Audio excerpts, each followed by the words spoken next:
Hello అండి అందరికి welcome back to our YouTube channel Dhanu lucky logs. ఎలా ఉన్నారు? అందరూ బాగున్నారా? మేము కూడా చాలా బాగున్నాము. ఈ రోజు మన వీడియో ఏంటి అని చూస్తూ ఉన్నారు కదా. పొయ్యి మీద అయితే నాటుకోడి కూర అయితే చేస్తానా. కట్టెల పొయ్యి మీద చేస్తే ఏదైనా కూడా రుచిగా ఉండాల్సిందే కదా. అది ఏ వంట అయినా కూడా సూపర్ గా కుదురుతుందనమాట. ఈ పొద్దు నేనైతే నాటుకోడి కూర అయితే చేస్తాండా. ఫస్ట్ అయితే డేక్షాలో పెడదాం అనుకుంటే డేక్షాలో పెట్టినాను అనుకోండి, ఈ పొద్దు రెయ్యి కాదు కదా, రేపు పొద్దున్నే కూడా రెయ్యి అంతా ఉడికినా కూడా ఉడకదు. అందుకనేసి కుక్కర్లోనే పెట్టేసి ఇంక పొద్దున్నే తోముకుందాంలే అనేసి ఇంక ఇక్కడైతే ఫస్ట్ చికెన్ వేసుకునేసి ఉప్పు పసుపు వేసుకొని బాగంతా వేయించుకుంటా అన్నా. నిజానికి భలే కుదిరిందనమాట. వేడి వేడి సంగట్లేకి అట్లా నాటుకోడి కూర వేసుకొని తింటా అంటే అబ్బా భలే ఉన్నింది. మీరు ఎప్పుడైనా ఇట్లా కట్లపోయి మీరు చేసుకొని తిన్నారా? తినింటే టేస్ట్ ఎట్లా ఉన్నింది అనేది నా కామెంట్ సెక్షన్ లో కామెంట్ చేయండి.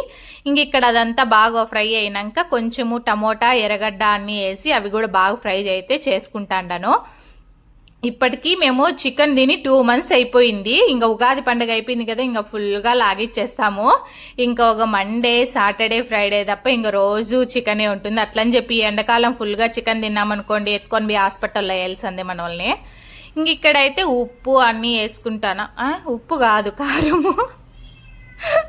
ఇంకా కారము కొంచెం కొత్తిమీర అన్ని వేసుకొని బాగా ఫ్రై అయితే చేసుకుంటా ఉన్నాను.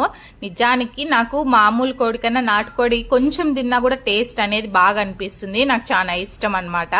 మీకు చికెన్ ఇష్టమా లేకపోతే మటన్ ఇష్టమా అనేది కూడా నాకు చెప్పండి. ఇక్కడైతే ఈ మసాలా గురించి నేను మీకు చాలా వీడియోలో చెప్పినాను కదా, నేను ఇంట్లోనే తయారు చేస్తాను అనేసి. దాంట్లో ఏమేమి వేసాను అంటే కొంచెం పచ్చి కొబ్బరి, ధనియాలు, అట్లనే లవంగాలు, గసగసాలు అన్నీ టమోటా ఎర్రగడ్డ కొత్తిమీర అన్నీ వేసి ఫ్రై అయితే చేశాను. ఇంకెక్కడ దానికి కొన్ని తగినన్ని నీళ్ళన్నీ వేసుకునేసి ఇక్కడైతే కొత్తిమీర వేసుకున్నా. దానికి కొంచెం నీళ్లు ఎక్కువగానే పడతాయన్నమాట. అందుకనేసి నీళ్లు కొంచెం చారు అనేది ఎక్కువగా ఉంటేనే నాటుకోడి కూర బాగుంటుంది.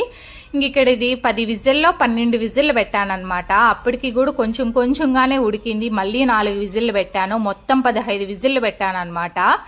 ఇక్కడైతే దించేసాను. విజిల్ ఎత్తుతంటే అప్పుడే వచ్చేసినారు మా పిల్లోళ్ళు. ఉడికిందా లేదా అనేసి పొయ్యి కాడి నుంచి ఆ పక్కకే పోలేదు బెడ్ లో. ఇంకేం చేస్తాము, తిని 2 నెలలు అయిపోయింది, ఎప్పుడెప్పుడు ఉడుకుతుందా అనేసి పొయ్యి కాడి నుంచి ఇద్దరు కదలనే లేదు. అట్లా కుక్కర్ మూత తీసి ఉడికిందా లేదా చూద్దాము అని అట్లా తీసినా అంతే ఒక ముక్క.